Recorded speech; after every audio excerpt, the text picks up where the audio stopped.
Tonight, we dim the lights and step into the shadowed world of suspense. Alfred Hitchcock once described fear as a feeling best left to the imagination, and in tonight's tale, that imagination takes a chilling turn. It is the story of a city shrouded in fog, of whispers on gas-lit streets, and of a mysterious stranger known only as the Lodger.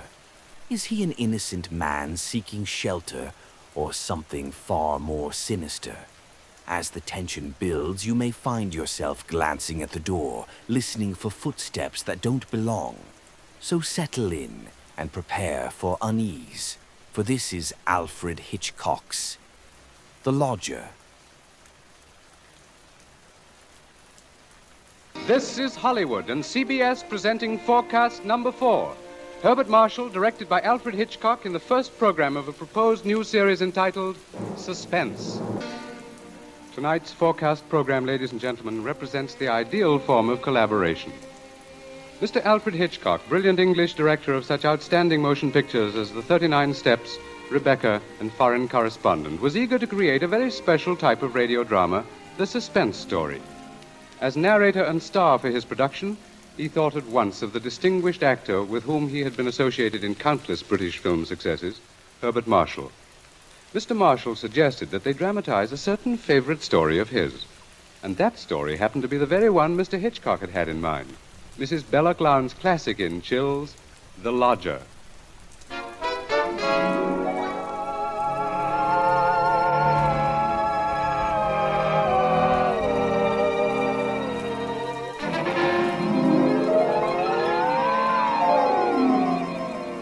The Lodger is a work of fiction which springs from recorded fact.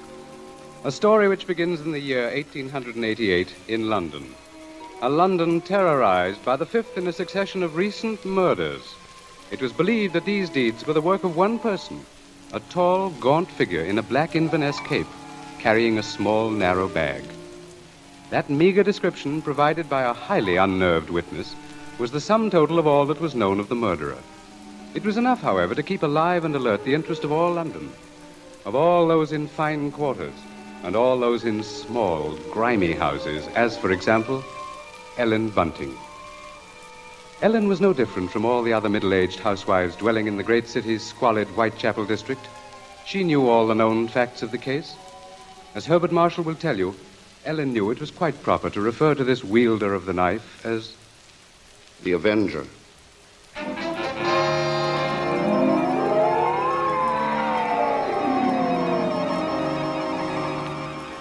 Of course, Ellen Bunting was far more concerned with her personal problems than with thoughts of the Avenger. Yet the case of that strange, elusive killer quite often forced all other matters from her mind. There was that mad, meaningless scheme he seemed to follow. All his victims, for example, had been women. All had been young, attractive, and, oddly enough, blonde. But Ellen could no more understand the motive for his brutal slashings than could the police. This night, she and her husband, Robert Bunting, sat before their fireplace reading the newspaper account of the latest murder. The Avenger had struck again.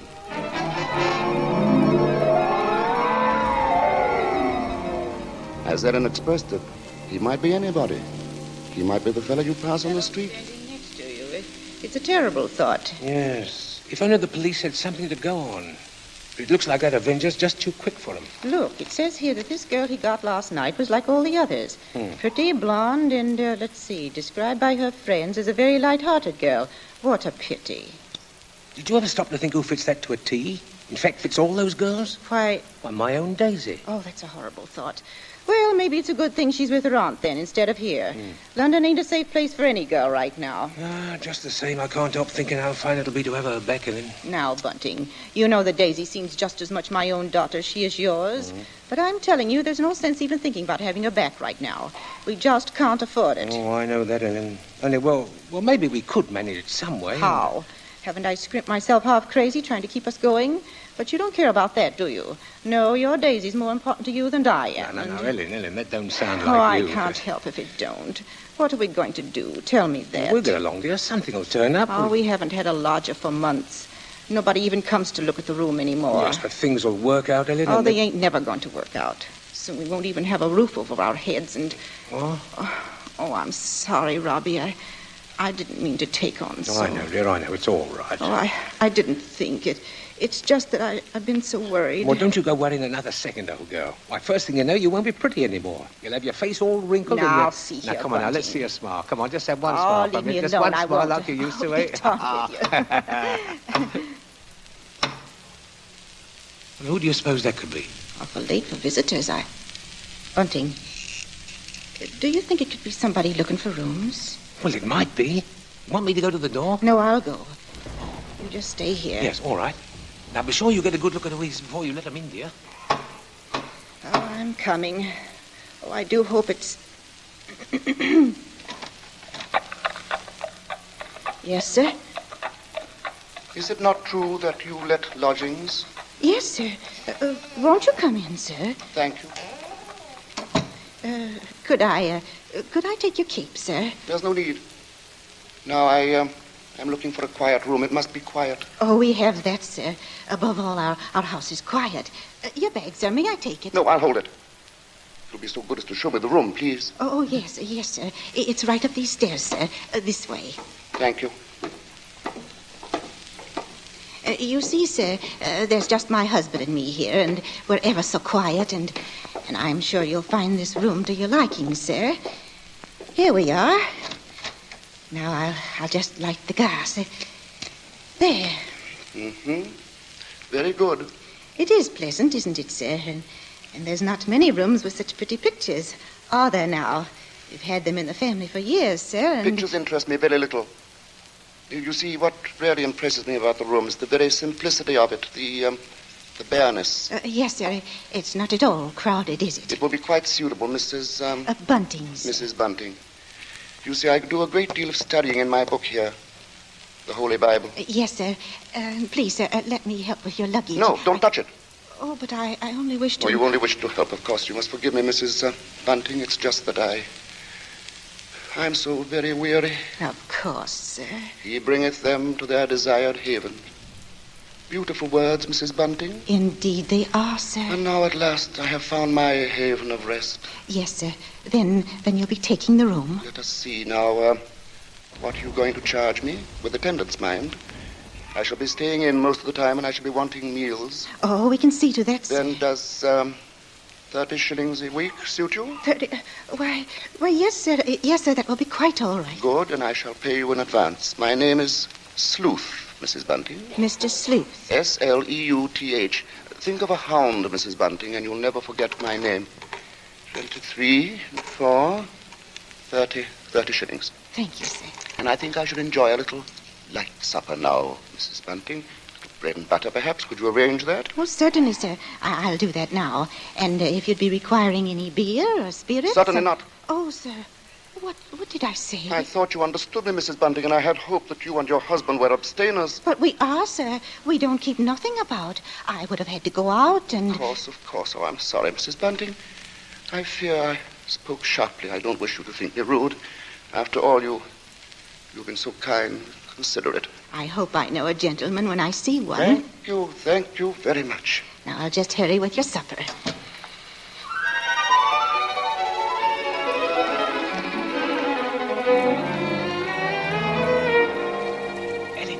Ellen, did he take the room? No, don't bother me now. I have to get him some supper. What did you mean? Come to the kitchen where he won't hear us. He took it, Ellen? Yes, He took the Robbie. room? Yes, we're all right now. Look, 30 shillings. A week in advance. Oh, it's wonderful, wonderful. And Ellen, do you see what this means? Yes, you can have Daisy now. Yes. Here, Bunting, warm that teapot and put some tea leaves in it. Righto. Yeah, do you know something, old girl? We're not going to worry too much about Daisy being in danger of that Avenger fella. Whatever do you mean, Robbie? Well, she's not a girl who takes a drink, you know. What's that to do with it, please? Oh, something I read in the paper while he was upstairs with the gentleman. They just found out that every one of the Avenger's victims had been drinking. They figured he must be some kind of a rabid abstainer. What a peculiar chap. Now hurry, Bunting, please. Yeah. Two thoughts only governed Ellen's mind. The lodger's light supper and her own good fortune at having such a lodger. Mr. Sleuth was an eccentric sort, but then he was such a gentleman, so quiet, so very religiously inclined. She started up a staircase to Mr. Sleuth's room, her husband at her side. It won't do no harm to be safe, though, once Blaise's back in London, eh? We'll see she stays close in the house, Well, I'll be downstairs. Hurry up with your supper, old girl. She hath cast down many wounded from her. Yea, many strong men have been slain by her. Come in, and to know the wickedness of folly. Why, Mr. Yes? What is it? Those pictures. Those pretty girls. You've turned all their faces to the wall.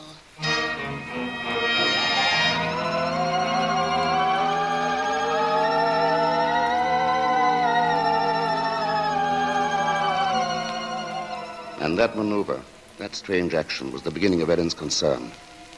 Soon there came to her a recollection of the Black Inverness Cape, the small, narrow bag, the urgent matter of alcoholic drink.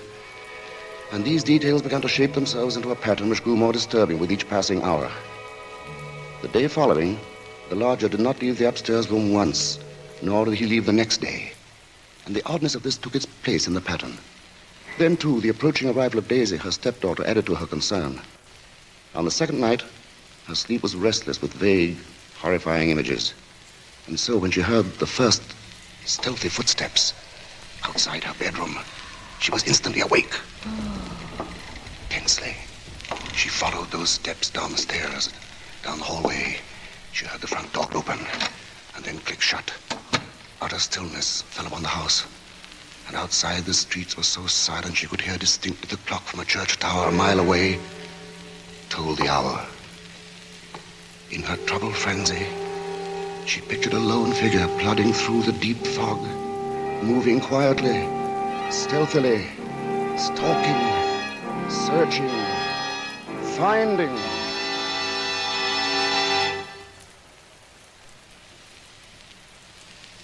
When, soon after she heard the lodger return, she sought to quiet the horrible dread which had possessed her. She assured herself that Daisy's arrival that day was no cause for alarm. Now she reasoned, how could there be anything really evil about so religious a gentleman as Mr. Sleuth? But for her there was no more sleep, merely a tormented state of half-consciousness, a state which suddenly dropped from her shortly after daybreak.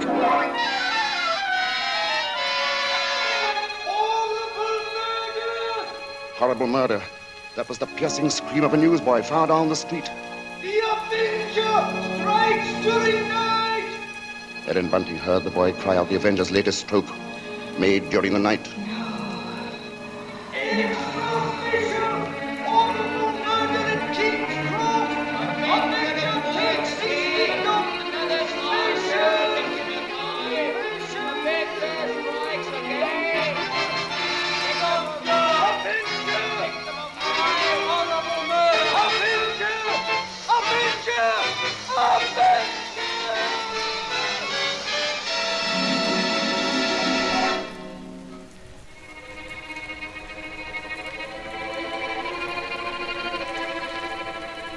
Ellen's first glimpse that morning of the grave-faced lodger brought the sleepless night's warm terror full to the surface.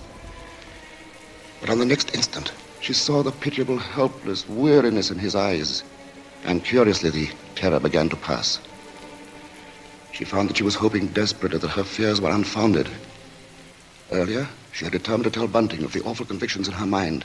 Now, however, she felt she must be certain before she spoke to a soul. She knew there was one thing she must examine. That was the lodger's single piece of luggage. She'd thought of it often. What could it hold?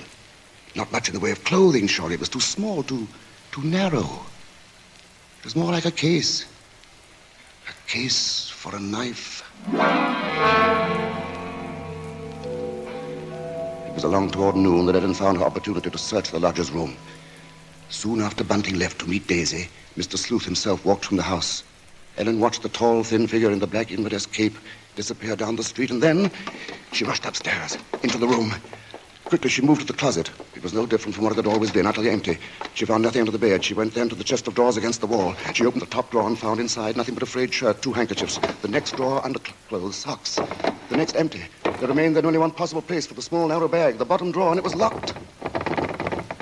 Tugging at the drawer, she heard suddenly the opening of the front door downstairs. Panic-stricken, she rushed out of the room and down the hall to the head of the stairs. Upstairs, Ellen? in. Daisy's here. Oh, Mother Ellen, it's so good to see you. And whatever's the matter? Yes, you've gone quite white. Oh, well, I'm all right. I wasn't expecting you so soon. Oh, you don't know how fine it is to be back, Mother Ellen. Oh, the country's all right in its way, but there's nothing like London now, is there? No, there isn't. But as long as that Avenger's about, I can see we're going to have to do something about these blonde locks, eh, Ellen? Oh, don't worry about that. I'll dye 'em maybe, or just pin 'em under my hat. Well, Daisy, I might as well get you settled. Oh, now, Father, isn't that just like her? She's straight to the point, and no fuss. Well, I'll bet a sixpence you'll have a dust cloth in your hair before you've got your coat off. Mr. Sleuth. Mrs. Bunting, I see my door is open. Oh, we were just leaving, so we... Does this mean that all of you have been in my room? Oh, not at all, sir. What must I do? Keep it locked? But you see, sir, I was just tidying up a bit, and Mr. Bunting, he brought his daughter up, sir. She just arrived. This is Daisy, sir. Pleased to meet you, sir.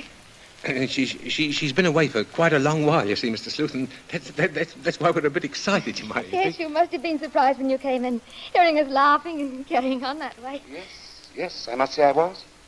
However, Miss Daisy, there are all types of joy, are there not? Yes, I'm sure there are. The despicable evil joy of the abandoned, and the divine happiness of the blessed. A vast difference, that. You do understand me, don't you? Why, yes, sir. Yes, Mr. I Sleuth. devoutly hope so, Miss Daisy. Nowadays, there are so very few young women like yourself who do. In fact, I all but despaired ever of finding one. If you'll excuse us now, sir, we'll be getting Daisy's things put Of away. course, Mrs. Bunting, and I must be getting to my room. Believe me, Miss Daisy, it's been a revelation to meet you. Oh, thank you, sir. I'm sure we shall have much to discuss. He's a queer one, all right. But such a gentleman, isn't he?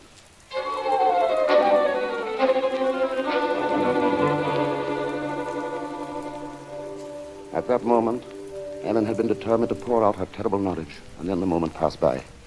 She told herself that perhaps the past few days had been nothing more than a grim illusion, a tormenting play of imagination. She would wait then until she had attended the coroner's inquest into the last Avenger murder. There, perhaps, she would hear evidence to disprove all her fears, to assure her there was no earthly harm in Daisy being so near the lodger. This was her gravest concern now, for on the next day, Mr. Sleuth made it a point to see the girl more than once, and fearfully, Ellen saw that Daisy welcomed his visits. As Ellen was preparing to step out to the inquest, she heard once more the voices of her stepdaughter and the lodger coming to her through the kitchen door. She hesitated before entering, tense, strangely apprehensive. I do believe, Mr. Sleuth, I've never known a gentleman with such funny ideas. Oh, Mother Ellen, you should hear what Mr. Sleuth was just saying. Perhaps, Daisy, you would excuse yourself and... He thinks people, and especially girls, should spend all their time praying. I sought to explain, Mrs. Bunting, that all women are placed on this earth filled with evil. They therefore must struggle constantly to find the paths of righteousness. Why, Mr. Sleuth, you mean a girl's not to enjoy life at all? Not to have fun? Frivolity, my child, is the devil's breeding ground, and all his implements are there. Temptation, pleasure, wine. Oh, that's crazy. Well, there's nothing I like better than a glass of wine, and I'm not... You drink. She didn't know what she was saying, Mr. Sleuth. Just a child, and Daisy, you'd better go now. But I didn't say nothing wrong. What's the harm in a glass of wine? She lieth in wait as for a prey, and increaseth the transgressors among men. I don't know what you mean. I never heard such nonsense. You call Holy Scripture nonsense? So what I prayed against is true. You are beyond salvation. That's not so. I'm a good girl, I am, and I won't have you saying that. Daisy, go into the front room. Quite all right, Mrs. Bunting. I must be going upstairs anyway.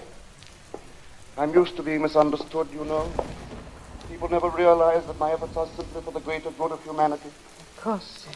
And that the power on high will direct my hand toward the expulsion of all evil.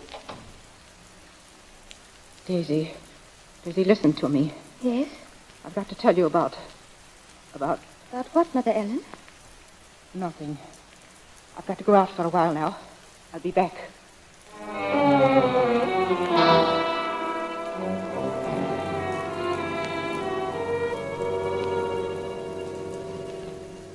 The moment to reveal the secret horror had come again and passed. Ellen's sudden recollection of Mr. Sleuth as he stood in the doorway had overwhelmed her. She must give him this last chance, this last frantic search for disproving evidence, this trip to the inquest. If that chance should fail, then she would tell Bunting or the police. So with the knowledge that Bunting was left in the house to look after Daisy, she boarded the underground train bound for the coroner's court. But as the train pulled away from the station, a new torture came to her, began to mount in her mind. It was the sudden realization that provided Sleuth was the murderer, she was equally responsible for his crimes. She had been giving him protection. If anything should happen to Daisy, she would be equally guilty. Fully as guilty as the Avenger.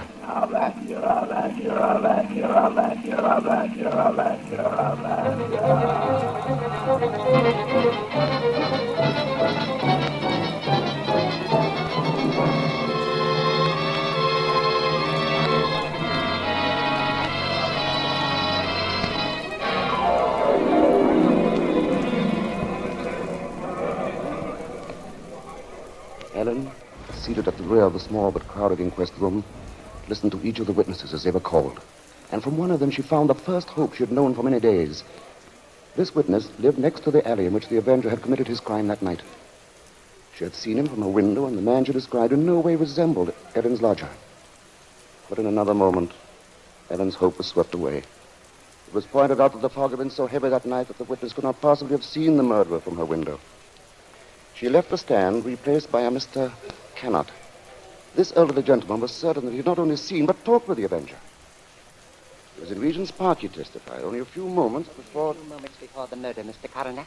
When I saw him, he was quite a tall man, very gaunt-looking, and carrying a handbag. A handbag, you say? Yes, a small, narrow one.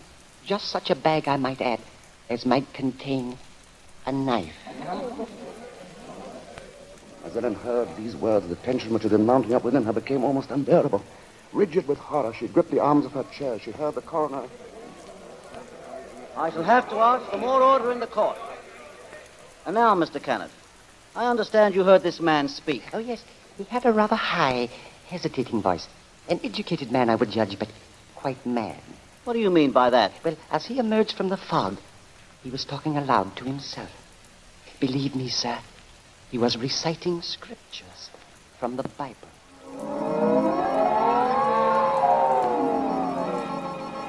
Scriptures from the Bible.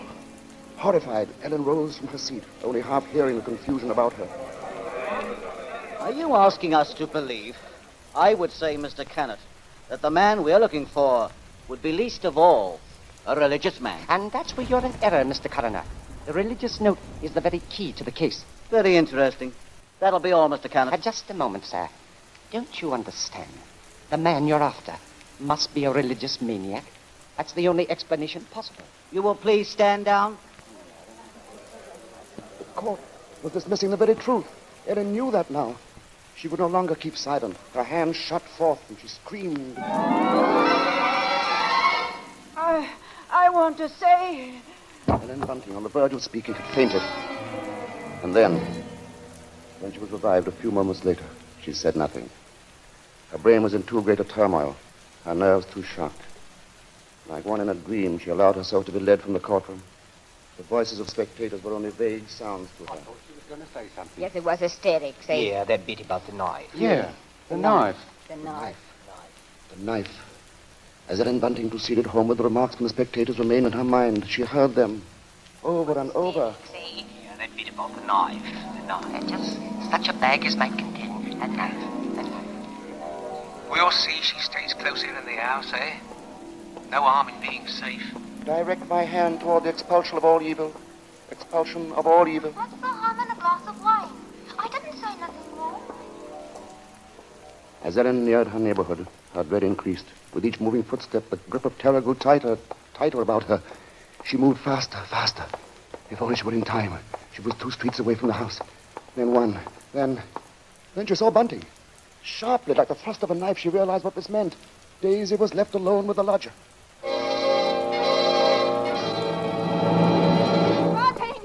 Bunting! What What is it? Oh, Bunting, tell me, Bunting. Where's Daisy? Where is she? I say, where? What, at home?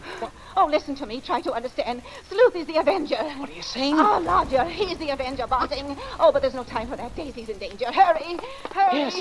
Daisy! Daisy!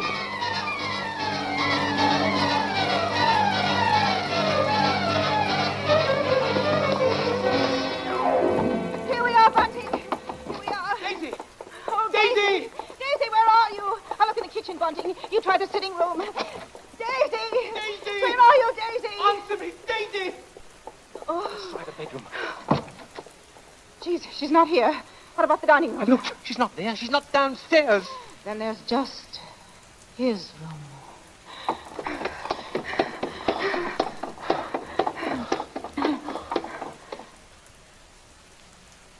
Go on. Open the door.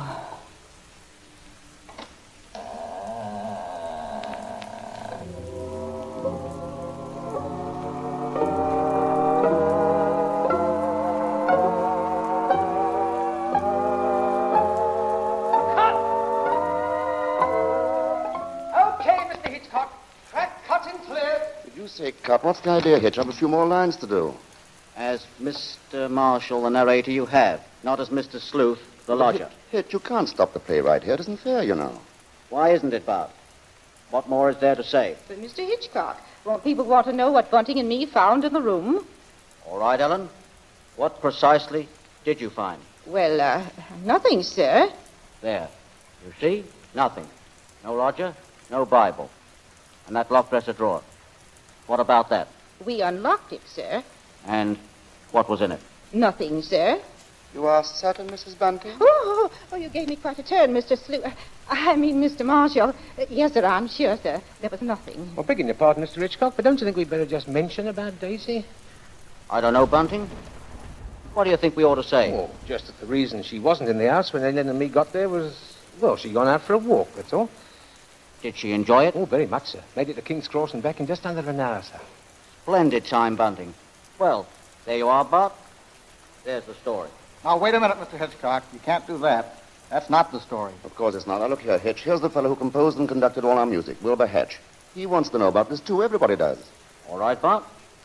What is it they want to know? What became of Mr. Sleuth? Oh, him. Why, he left that afternoon. They never saw him again. And now I think we ought to say something about the Columbia Mr. forecast show Hitchcock, sir, will you please... Stop him, Mr. Marshall. Hitch, listen to me. Yes?